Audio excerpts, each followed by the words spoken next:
Salut tout le monde, c'est Isaac. Aujourd'hui on se retrouve pour une vidéo tutoriel, enfin un tutoriel système Redstone. Dans cette vidéo je vais vous montrer 10 systèmes Redstone, allant d'une base demandant extrêmement peu de matériaux à des systèmes beaucoup plus complexes. Bref, commençons tout de suite avec la première base. Bon, pour commencer il y a le premier système Redstone. Il va falloir trouver une montagne, enfin un endroit un peu comme celui-ci. En gros c'est simple, on a un quart de bloc de visible, et il y a juste à cliquer sur le levier là et ça s'ouvre ou ça se ferme. Quand on rentre il n'y a rien d'apparent et c'est très simple à faire. Vous aurez uniquement besoin de ces 4 matériaux. Oui, seulement 3 poudres de redstone, 2 pistons collants, un levier ainsi qu'un escalier en roche. Pour commencer, trouvez un endroit avec un mur comme celui-là, avec sur un côté 2 blocs de haut comme cela. S'il n'y en a qu'un seul, ça ne fonctionne pas. Derrière les 2 blocs, vous allez me casser à peu près cette zone-là, du 2 par 3 par 4. Donc déjà au niveau des 2 blocs, vous allez me placer 2 pistons juste derrière, avec les 2 blocs de pierre qui sont censés se trouver là. Ensuite, là il y a 2 pistons, et bien placez un bloc juste ici, et placez de la redstone par-dessus. Vous replacez un bloc de roche en diagonale, encore une poudre de redstone, et un dernier bloc de roche. Pareil, votre dernière poudre de redstone, placez un bloc juste ici, et placez votre levier en mode activé. Ensuite, si vous le souhaitez, vous pouvez refermer tout ce qui est par ici et faire en sorte qu'il ne reste plus que le levier qui soit apparent. Placez votre escalier comme cela et maintenant, dès que vous appuyez, ça s'ouvre. Et bien évidemment, si vous réappuyez, ça se ferme. Plus qu'à ici, creuser une petite zone ou un accès vers une base plus basse. Une fois que vous avez fait la déco que vous souhaitez, vous pouvez simplement rentrer à l'intérieur. Bon là, j'ai mis un gros mur blanc, mais ne vous inquiétez pas, si vous creusez, vous pouvez quand même continuer votre base par ici. On passe à la base suivante.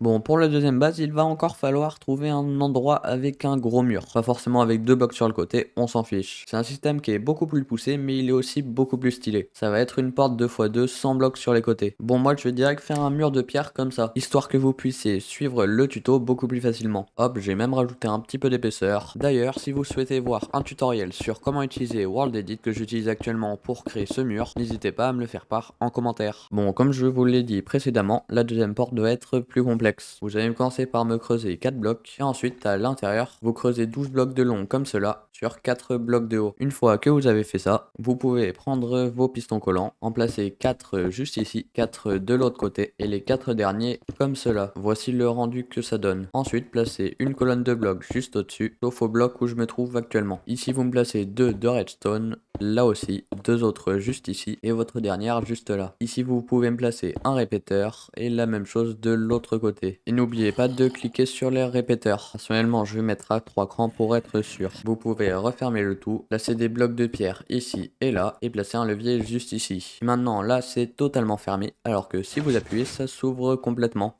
Et vous pouvez refermer et réappuyer à l'infini. Plus qu'à construire votre base par ici, et le tour est joué. Bref, on passe à la base secrète numéro 3.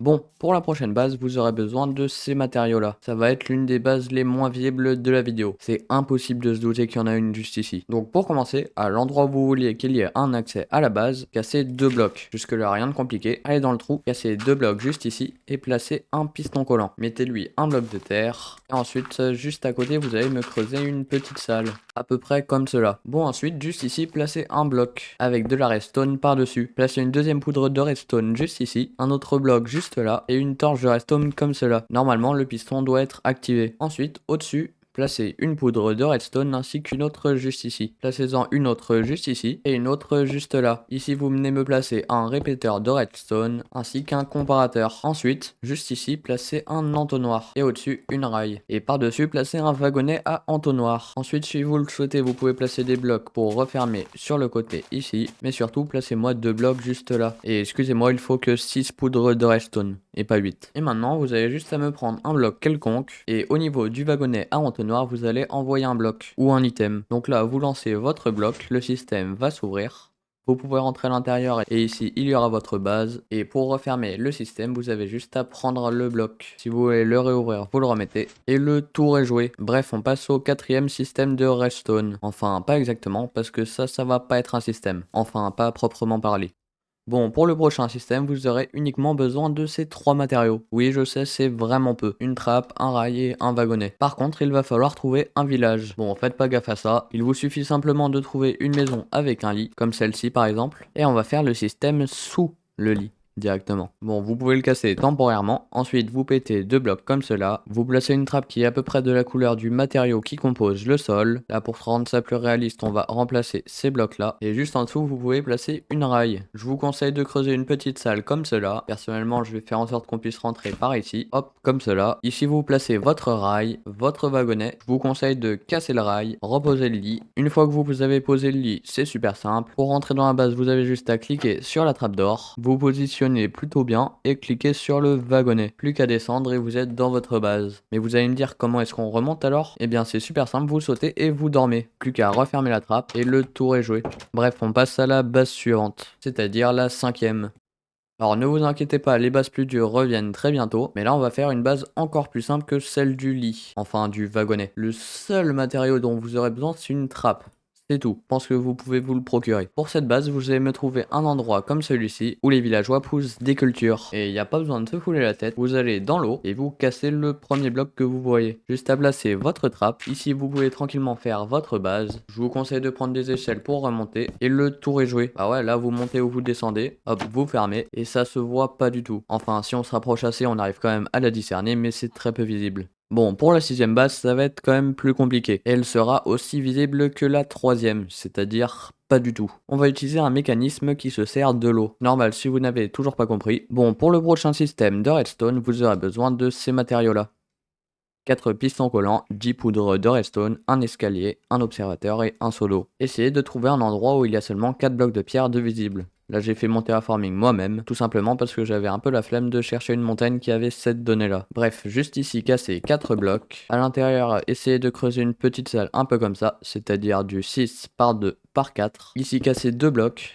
Pareil de l'autre côté, placez vos 4 pistons collants comme cela. Ici placez un bloc et placez de la poudre de redstone par-dessus. Vous faites la même chose de l'autre côté. Ensuite juste ici vous allez monter comme cela. Placez d'autres poudres de redstone. 1, 2, 3, 4, 5. Ici une autre. Comme ça les deux systèmes sont reliés. Là vous pouvez déjà reboucher pour pas que ça soit visible. Sauf ici pour pouvoir accéder à la suite du programme. Sur un côté, genre par exemple sur ce bloc là, vous allez me le casser. Et vous allez essayer de rejoindre le courant de redstone. Donc ici vous allez me creuser par ici, descendre là, une autre poudre de redstone juste ici, un bloc là avec une torche de redstone, une autre poudre ici, là, et là, un escalier juste ici, avec votre observateur qui pointe vers celui-ci. Il devrait y avoir les yeux qui pointent vers l'extérieur, avec la flèche qui est comme cela. Bref, ici vous pouvez reboucher, et venir placer votre seau d'eau juste là. Mais maintenant, plus qu'à venir avec votre seau vide. Là vous voyez, il n'y a rien du tout, alors que pourtant, vous avez juste à vous rendre à l'endroit où il y a l'escalier, vous prenez l'eau, et ensuite vous pouvez accéder à la base. C'est aussi simple que ça. Et franchement, si quelqu'un se doute qu'il faut placer de l'eau dans ce bloc là, c'est que vos potes ils sont pas humains. Et là je peux rien faire pour vous. Et on va passer à la 7e base.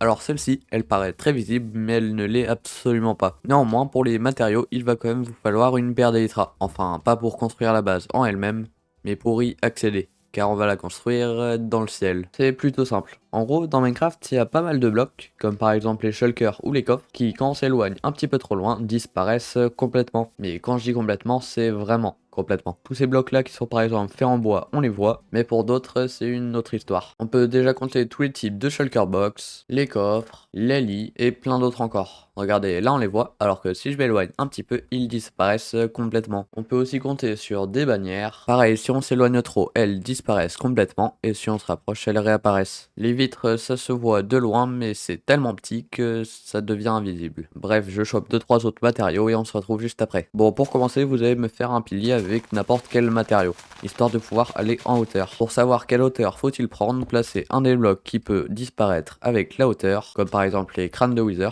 et même les têtes en général, montez, et dès que vous ne le voyez plus, c'est-à-dire cette hauteur là, ça veut dire que vous êtes assez haut. Une fois que vous êtes rendu là-haut, vous pouvez faire votre petite base tranquillement. Une fois que vous avez complètement terminé de faire votre base, comme exemple de bloc qu'on ne peut pas voir, il y a par exemple les coffres en cuivre, ou même normaux, les bannières, les têtes, les lits, les statues de golems de cuivre, les bougies, les panneaux, de la ficelle et surtout des shulkers. Enfin, je dis surtout parce que c'est l'un des seuls blocs pleins. Juste en dessous, j'y ai même placé des spéléothèmes, mais ceux-là, on peut normalement les voir. Bref, une fois que vous l'avez terminé, vous pouvez vous rendre en bas. Et comme ce que je vous disais, les cristaux et les spéléothèmes, on peut les voir, mais sinon le reste est invisible. Si vous souhaitez les enlever, vous le pouvez. Et là, par contre, on ne voit rien du tout. Bon, cette base-là, par contre, je suis pas sûr qu'on puisse le faire sur Bedrock Edition. D'ailleurs, même si vous remplissez vos coffres, ça ne change rien. Mais bon, on va passer à la 8e et dernière base. Encore une fois, vous aurez besoin de wagonnets et de rails, et aussi indirectement d'une houe et d'un seau d'eau. C'est super simple, on va cacher ça dans un champ. Peu importe l'endroit, on va par exemple définir juste ici. Faites tranquillement votre champ. Hop, voilà, des petits seaux d'eau, des coups de houe, hop, comme ça. Donc vous allez par exemple me casser ce bloc là, hop, comme ça. Une rail, votre wagonnet. Ici, vous pouvez construire votre base. Bon, là, j'ai un peu la flemme de la designer. Je vous conseille de casser le rail. Enfin, ça ne change rien. Vous pouvez reboucher et le tour est déjà joué. Et là, c'est tout simple. Si vous voulez rentrer, vous cliquez sur le minecart,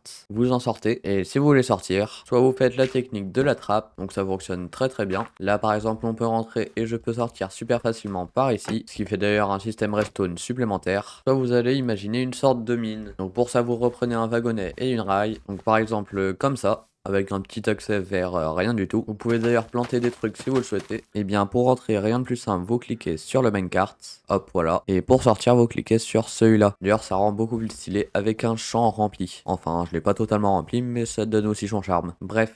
Et voilà, c'est tout pour cette vidéo, j'espère qu'elle vous a plu. Si c'est le cas, lâchez un like, un abonnement, un commentaire si vous en avez envie. C'était Isaac, bye.